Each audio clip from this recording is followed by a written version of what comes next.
আলাইকুম ভিউয়ার। এই তো লকডাউনে সবাই ঘরে ঘরে থেকে আমরা সবাই অতিষ্ঠ, বাইরে যেতে পারছি না এবং বাইরের প্রিয় প্রিয় খাবারগুলো খেতে পাচ্ছি না। এর জন্য আজকে সন্ধ্যায় আপনাদের জন্য আমি নিয়ে আসলাম প্রিয়, সবার প্রিয়, ছোট বড় সবার প্রিয় সিঙ্গারা অথবা সামোসা যাই বলেন, তবে আমাদের বাংলাদেশে সাধারণত সিঙ্গারা বলে থাকে। এটা আপনারা স্ট্রিট ফুড হিসাবে কাউন্ট করা যায়। আমি আপনাদের প্রথম থেকে শেষ পর্যন্ত এই সিঙ্গারার রেসিপিটা দেখাবো এবং ফ্রোজেন পদ্ধতি সহ দেখাবো। আর এটা আপনার ফ্রোজেন করে রাখলে 1 মাস 2 মাস ইজিলি করে খেতে পারেন। আর কিভাবে করতে হয় সেটা আমি এখন দেখাবো। আমরা এখন ওই আলুর পুরটা, আলু আর মটরশুঁটি আর আমি গাজর দিয়ে করেছি, আপনারা শুধু আলু দিয়ে করতে পারেন। এখন আমরা সেই রান্নাটা আপনাদের জন্য দেখাচ্ছি। আলুর পুরটা রান্না করতে আমাদের লাগবে তেল। আমি এখানে তেল দিচ্ছি 1/4 কাপের মতো, খুব বেশি তেল দেওয়ার দরকার নেই। তেল দেওয়ার পরেই আমাদের যে জিনিসটা লাগবে সেটা হচ্ছে, তেলটা জাস্ট একটু গরম হবে, তখন আমরা দিব পাঁচফোড়ন। 1 টিস্পুন পাঁচফোড়ন দেবো এখানটায় তেলের মধ্যে। জাস্ট একটু পাঁচফোড়নটা নাড়াচাড়া করব। যখন এরা অর্ধেকটা পেঁয়াজ আর 3-4টা কাঁচামরিচ দিয়ে নাড়তে থাকবো। এখানে জাস্ট একটু দিবেন। একটু নাড়াচাড়া করার পরে আর কিছু করার দরকার নেই। আমি 1 চা চামচ আদা রসুন বাটা দিচ্ছি এখানে। এটা আপনার দিতে হবে, কারণ আলুর যে গন্ধটা এটা থাকবে না এটা দিলে। আর পাঁচফোড়নটা দিলেনি এটা সুন্দর একটা গন্ধ হবে। ঠিক, এটা নাড়াচাড়া করবেন একটুখানি। তার মধ্যে আপনার গুঁড়া মশলাগুলো এখনই দেওয়ার দরকার নেই। আপনি জাস্ট সবজিটা, আমি এখানে 3 প্রকার সবজি নিয়েছি, মটরশুঁটি, গাজর আর আলু। আপনারা যদি শুধু আলু আর গাজর দিয়ে করতে চান তাও ভালো, আর যদি শুধু আলু দিয়ে করেন তাতেও কোনো অসুবিধা নেই। তা আমি এখানে কালারফুল হওয়ার জন্য, আর বাচ্চারা পছন্দ করে বিভিন্ন সবজি, তাদের শরীরের জন্য দরকার, এই জন্য আমি এটা দিয়েছি। এইটা দিয়ে জাস্ট একটুখানি নাড়াচাড়া করে আমরা দিয়ে দেব হলুদের গুঁড়া 1 চা চামচ, লবণ 1 চা চামচ। লবণটা কম দিবেন, কারণ আমরা যখন সিঙ্গারাটা বানাবো তার মধ্যে উপরের যে অংশটা ওটাতে আমরা তেল লবণ দিয়ে মাখাবো। আর 1 চা চামচ ধনিয়া জিরার গুঁড়া আর 1 চা চামচ মরিচের গুঁড়া। এখানে আমাদের আর একটা জিনিস দিতে হবে, সেটা হচ্ছে এটা গরম মশলার গুঁড়া। গরম মশলার গুঁড়াটা আমরা এখন দেব না, এটা আমরা যখন এটা রান্না হয়ে যাবে তখন আমি দেবো। এইসব দিয়ে নেড়ে চেড়ে, কোনো প্রকার পানি দেওয়ার দরকার নেই। বাংলাদেশে হলে আপনারা একটুখানি পানি দিতে পারেন আলুটা সিদ্ধের জন্য, তবে আমরা যারা বিদেশে থাকি বা যারা বিদেশে থাকে তাদের আলুটা এমনি ভীষণ নরম, তাদের জন্য আমি বলছি। আর আমরা এটা, আমি যেহেতু ফ্রোজেন একটা দিয়েছি, এটার থেকে একটু পানি বের হবে। এটা মিডিয়াম হাই জালে একটুখানি ঢেকে আমরা রান্না করব। আমি এটা 10 মিনিট রান্না করে আপনাদের কাছে আবার ব্যাক করছি। 10 মিনিট পর দেখি কেমন হয়। আসলাম 10 মিনিট পর, দেখি কি অবস্থা। এই তো দেখেন অলমোস্ট সিদ্ধ হয়ে গেছে, কারণ খুবই সিদ্ধ হয়, কিন্তু কোনো প্রকারে আপনাদের এটা নরম করা চলবে না। পুরটা আপনাকে শক্ত করতে হবে। এরকম হয়ে গেলে তখন আপনারা একটু একটু ভেঙে ভেঙে দিবেন। তারপরে এটা যখনই হয়ে গেল তখন আমাদের শেষ যেটা মশলা দিতে হবে সেটা হচ্ছে গরম মশলার গুঁড়া। এটা আমি ঘরেই করেছি। এই গরম মশলার গুঁড়া আধা চা চামচ দিতে হবে আমাদেরকে। এখানে চা চামচে আমি আধা চা চামচ গরম মশলার গুঁড়া দিচ্ছি ছিটায়। জাস্ট খুবই সুন্দর একটা গন্ধ, আপনারা দেখবেন দোকানেরটা একটা অন্যরকম গন্ধ আসে, এইটা না দিলে সেই গন্ধটা আসবেই না, সেই সুন্দর ফ্লেভারটা আসবে না। এটার জন্য এটা দেয়া, এটা করে করে আমি আপনাদের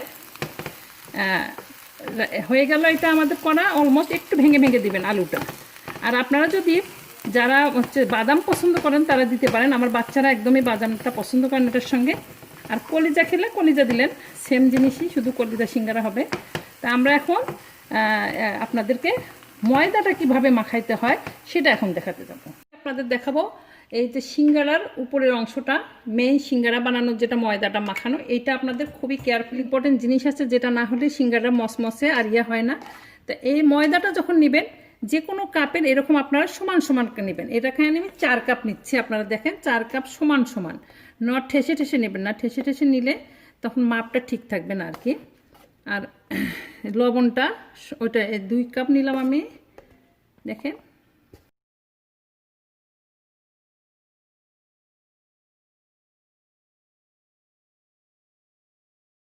ময়দা নিলাম। 4 কাপ ময়দার মধ্যে আমাদের এরকম চা চামচ, সবার ঘরে এরকম কম বেশি চা চামচ আছে, এখানে আপনার মেজারিং চামচের দরকার নেই।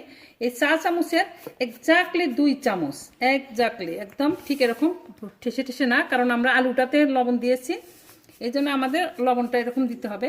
এর চা কম দেওয়ার চেষ্টা করবেন না বা বেশি দেওয়ার নাই, 2 চামচ নেবেন। আর তেলের মাপটা ভীষণ ইম্পর্টেন্ট এখানে। এখানে যেহেতু আমি 4 কাপ নিয়েছি, এখানে আমাকে 8 টেবিল চামচ, এরকম চামচ সবার ঘরেই আছে, যেটা আপনার মেজারিং কাপেও মেজারিং চামচও হতে পারে, মেজারিং টেবিল স্পুন, অথবা এরকম একটা চামচে আপনি 8 চামচ নেবেন, গনে গনে 8 চামচ। তখন ওইটা মসমসে হবে না, আর তেল ঢুকবে ভিতরে যখন ভাজবেন। আর এই অবস্থা যদি আপনি ভাজেন, আপনার একদমই যে তেলে ভাজবেন ওই রকমই থাকবে, তেল ভিতরে ঢুকবে না, আর ভীষণ ক্রিস্পি হবে।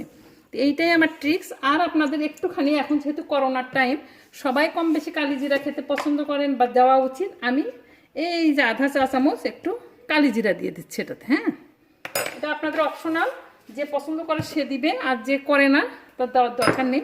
এইখানে আপনি সুন্দর করে মাখতে থাকবেন। এইটার হচ্ছে জিনিসটা আপনার ওইটাই পারফেক্ট হবে, মসমসে হবে।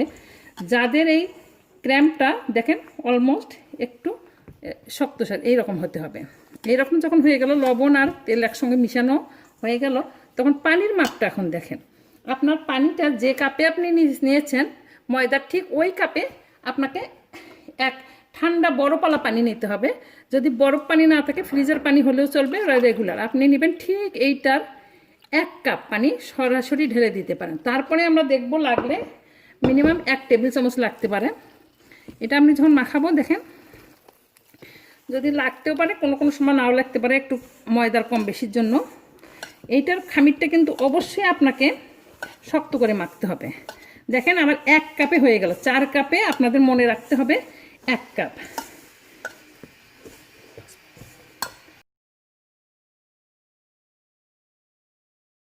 আমি 14টা করে নিয়েছি, আপনারা ইচ্ছা করলে এর চেয়ে বড় বা ছোট করতে পারেন। আমার এখানে 4 কাপে 14টার মতো করেছি আমি আপনাদের এখন রুটি বানিয়ে কিভাবে করতে হয় সেটা দেখাবো। রুটিটা ঠিক এরকম লম্বা করে নেবেন, কখনোই চিন্তা করবেন না যেটা গোল মতো রুটি বা পরোটার মতো, জাস্ট একটা রুটি বানিয়ে নেবেন।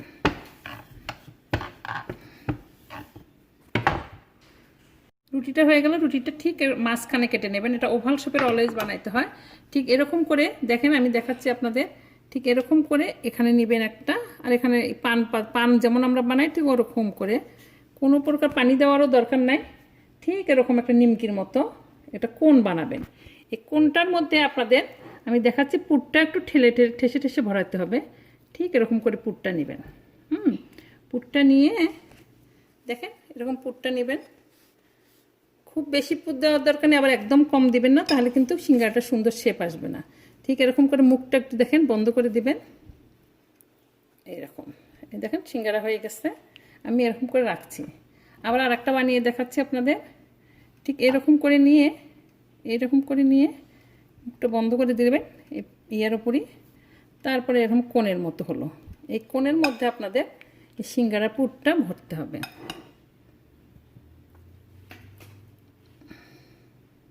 তো হয়ে গেল, দেখেন মুখটা আপনি ঠিক এরকম করে ভরে, এরকম করে আমি একটু পরে সবগুলো বানিয়ে আপনাদের দেখাবো। এই দেখেন এরকম করে রাখবেন। হ্যাঁ, আমি একটু পরে আসছি, সবগুলো বানিয়ে আপনাদের দেখাবো। অলরেডি এই দেখেন কতগুলো বানিয়ে ফেলেছি, আমার পুরো অলমোস্ট শেষ হয়ে গেছে। দেখেন প্রায় 20 সিঙ্গারাটা ভেজে দেখাচ্ছি। এই তো এখন দিব, তেলটা কিন্তু গরম তেলে দিতে হবে একটুখানি, খুব বেশি গরমে দিবেন না। তবে ভাজার সময় অবশ্যই আপনাকে এটা খুব মৃদু জালে ভাজতে হবে। যদি আপনার জোরে জালে ভাজেন তাহলে আপনার সিঙ্গারাটা পুড়ে যাবে, ভিতরটা সিদ্ধ হবে না। আমি আপনাদের কয়েকটা ভেজে দেখাবো এক্ষুনি। একসঙ্গে আপনারা 4-5টা ভাজতে পারেন, আর এই তেলটা কোনোই নষ্ট হবে না আপনাদের। এরকম আপনার ভেজে দেখাচ্ছি, আর এইদিকে আমি আপনার দেখাচ্ছি কিভাবে ফ্রোজেন করা যায়। ঠিক আপনারা এইরকম একটা প্লেটে, কাগজের প্লেট অথবা ট্রেতে করে ডিপ ফ্রিজে রাখবেন। 7-8 ঘন্টা পর দেখবেন এইরকম ইন্ডিভিজুয়াল হয়ে গেছে। আপনাকে আমি দেখাই, আমি অলরেডি এটা গতকাল করেছি। এটা এরকম আলাদা আলাদা যখন হবে তখন আপনারা আলাদা আলাদা করে এরকম একটা জিপ লকে অথবা কোনো প্যাকেটে করে রেখে দিবেন। এটা ইজিলি আপনারা 4-5 মাস খেতে পারবেন। কিন্তু একটা নিয়ম হচ্ছে, প্রথমে যখন আপনারা এটা বের করবেন তখন আপনারা মাইক্রোওয়েভে দিবেন অথবা বাইরে রেখে 3-4 মিনিট ডিফ্রস্ট করে তারপরে ভাজবেন, তাহলে পানিটা ছিটাবে না। এখন আমরা এটা ভাজবো। দেখেন এই যে আমার সিঙ্গারাটা কি সুন্দর নেড়ে চেড়ে এরকম করে ফেলেছি। আর এটা কিন্তু আপনারা খুবই আস্তে জালে, আমার কাছে এখানে সময় লেগেছে 5 থেকে 7 মিনিট। আপনাদের যত আস্তে জালে ভাজবেন তত এটা ক্রাঞ্চি আর মুচমুচে হবে। আর এর ফাঁকে আমি একটু কথা বলে নিই, বন্ধুরা যারা আমার চ্যানেলটি এখনও সাবস্ক্রাইব করেনি প্লিজ সাবস্ক্রাইব করেন, বন্ধুদের সঙ্গে শেয়ার করেন, আর বেল বাটনটি টিপে রাখেন এরকম সুন্দর সুন্দর রেসিপি পাওয়ার জন্য। আর আমি আপনাদের দেখাচ্ছি যে এই সিঙ্গাড়াটা কত মুচমুচে আর সুন্দর হয়েছে। জাস্ট একটা আপনাদের ভেঙে দেখায়, দেখেন ঠিক এরকম সুন্দর একটা, খুবই সুন্দর। এটা আপনি বানিয়ে খাবেন। আর ধন্যবাদ আপনাদের এই লকডাউনের সময়টুকু সুন্দরভাবে এরকম মচমচে জিলাপি সিঙ্গারা দিয়ে চলুক। থ্যাংক ইউ, পরে কথা হবে।